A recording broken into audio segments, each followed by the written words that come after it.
Hello everyone. So, just a quick disclaimer before we get into this video. At the time I scripted this video and planned to release it, the topic of Morbius was actually relevant. But unfortunately, life just gets in the way sometimes, and I had to delay it until, well, now.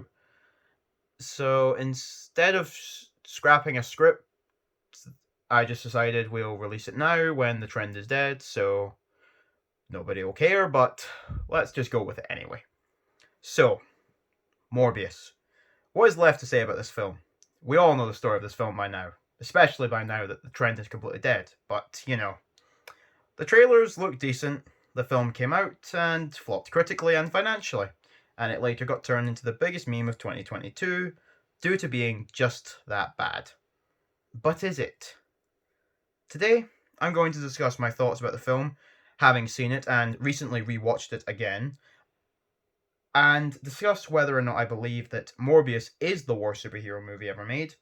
But before that, let's just go over a quick bit of my own personal history of this movie and how I came to know about it, essentially. So the first trailer for Morbius released in January 2020, and like everything else that was meant to release that year, it was delayed indefinitely. Though in the case of Morbius, that was more understandable, as it was the trailer was released at the beginning of the pandemic. And at the beginning of the pandemic, it was believed that COVID-19 was caused by bats, and Morbius obviously features bats very heavily. So, I watched this initial trailer when it came out and thought the movie looked decent, much like everyone else seemed to.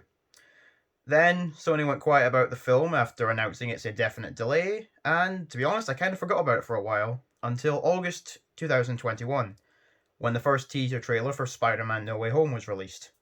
Now, this was a movie I was really hyped for.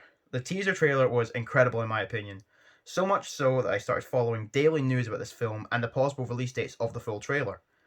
But what does this have to do with Morbius, you may ask? Well, in late October, Sony announced a full No Way Home trailer was coming soon, but they wanted to release a new trailer for Morbius first. Which reminded me that Morbius was a film that existed. Fast forward to the beginning of November and the Morbius trailer dropped, and I checked it out. And honestly, the trailer looked pretty solid in my opinion. Not perfect, there were definitely a few instances of subpar CGI, and a few moments that were just like, yeah, it looks a bit okay, kind of been there, done that, but overall, it was enough to get me interested in this film, and left a better impression than the first trailer. Speaking of that trailer, it was full of Easter eggs that referenced all three live-action Spider-Man universes. Most of these Easter eggs did not actually make it into the final film, which some people were understandably upset about. However, I didn't personally mind, because having references to all three universes wouldn't have made much sense in my opinion, and honestly, I kind of saw this as a way for the trailer to generate more media attention, because most trailers nowadays have stuff in them that doesn't make it into the final film, that's either put in there as it was planned to be there, or it's put in there just to drum up attention for the trailer. Some examples of some trailers over the years that have done this would be Infinity War showing Hulk in the final battle in Wakanda, or Multiverse of Madness showing a variant of Strange saying things just got out of hand, hinting towards the inclusion of Supreme Strange from What If. So, things from the trailer being cut from the final movie didn't spoil the movie for me. So, now I've discussed my history with the film before release, let's get into what happened when the film came out. Before release, like I said, I was pretty optimistic that Morbius would be a good movie. I didn't expect it to be a masterpiece or anything, but a solid film nonetheless. However, when it came out, the film received middling to poor critical scores, which disappointed me, but I ultimately wasn't incredibly surprised. However, a few weeks later, something happened that I don't think anyone could have anticipated. Morbin time. The memes surrounding Morbius literally appeared overnight and spread everywhere, and at the time showed no signs of stopping anytime soon. These memes poked fun at how bad the film was by sarcastically calling it the best film ever made. Films getting turned into complete memes like this don't happen very often. It hasn't really happened since Bully Maguire for Spider-Man 3, so if anything, these memes actually made me more excited for Morbius, because the initial reviews made it seem like a painfully average film, but these memes made it seem like a complete cinematic disaster, akin to something like Tommy Wiseau's The Room.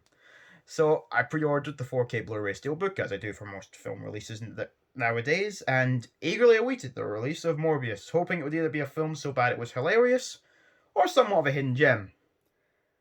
And then I watched it, and I thought it was decent. Yeah, sorry if that's not the reaction you were hoping for.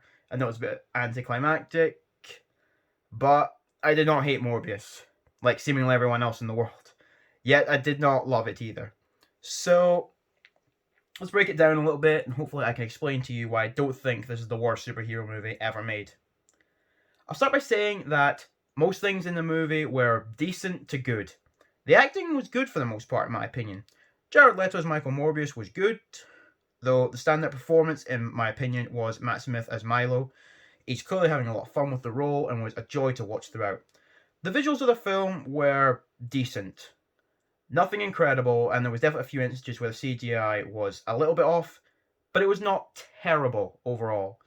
I've seen some screenshots from Thor Love and Thunder, which is now relevant, because the film had not come out when I wrote this script, but there's that screenshot with some really shoddy CGI, and that's from the main MCU, which everyone's like the gold standard of superhero movies, so I haven't watched Love and Thunder yet. I don't know if it's a great film, don't know if it's a terrible film, haven't watched it. Trailers look good, but maybe we can discuss that when it comes to it. But I'm just saying, bad CGI does not destroy a film or a TV show for me, but it is definitely worth pointing out that some of the effects were a little bit off. But I wouldn't call them terrible overall. The film was shot fine, nothing terrible. The world didn't feel empty for the most part, like some other films can have happen in them. And the set design was also pretty good for the most part. Now, the biggest problem with Morbius, and the big thing I haven't mentioned up until this point, is its script. This film is short, and it feels too short. It could really have benefited from an extra half hour. The first 20 minutes of Morbius were actually really good in my opinion. We're introduced to Michael Morbius and Milo, and their conditions, as well as a few side characters such as Anna, a patient Morbius is looking after, presumably suffering from the same rare blood condition that Morbius and Milo are suffering from. We get a scene where Morbius and Milo are talking together as friends, and I personally really bought their friendship, and I think you would buy their friendship as well in this scene. It feels believable here, but not so much in later parts of the film. We see Morbius treating Anna in the hospital before he needs to put her in a coma to prevent a stroke, and sadly this is where this plot is dropped. After this we never see this interesting plot point resolved. We also get very little developments for the love interest and father figure of Morbius outside the first 20 minutes of the film, or any other side characters in this film. Those two characters I mentioned are two of the biggest side characters in the film, but they don't get a lot of time to develop. The love interest in particular, whose name escapes me at this point, she's on screen for a decent bit, but she doesn't get much to do in the film, character-wise. Like, she's there, but her character development is very limited, and that's a thing for a lot of the characters. Like, even the mains go through some, they have some development, but it's not great. Many scenes in this film definitely feel unfinished or underdeveloped in some other way. For example, Milo's turn from friend to main villain comes right out of the blue with no build-up, which is unfortunate, as with a little extra time we could have had the strong friendship introduced as we saw in the opening, and then seen Milo's descent into the villain role before going full-on evil like we see in the movie. The way this film's plot goes, Michael goes from a loyal friend to a murderer in very little time, and it unfortunately isn't believable. With that said, the script for Morbius really needed a bit more development time, and it really would have benefited from an extra half hour. It's only about an hour and a half long, and it really needs more time to flesh out its ideas. However, an underdeveloped script does not make this the worst movie ever made, or even the worst superhero movie ever made. Morbius is not, in my opinion, the train wreck the internet has made it out to be. It's not perfect. It's definitely not perfect. But it is not a complete disaster either. I will say this. At least Morbius has characters that are consistent with their comic book origins and counterparts. Unlike something like Daredevil from 2003, which has a bad script, subpar acting, and completely fails at portraying any of its characters anywhere close to accurately or interestingly. All I'll say is thank goodness the Daredevil Netflix show, now Disney Plus show, exists to do the character justice. So, to conclude, Morbius is a decent film. Not terrible, but nothing amazing either. A fairly average origin story with plenty of plot points to possibly pick up on for a sequel if Sony ever wants to make one, though that kind of seems unlikely at this point due to the film bombing hard in theaters twice. I give Morbius a 6 out of 10. Thanks for watching, everyone. I hope you enjoyed this slightly different take on Morbius.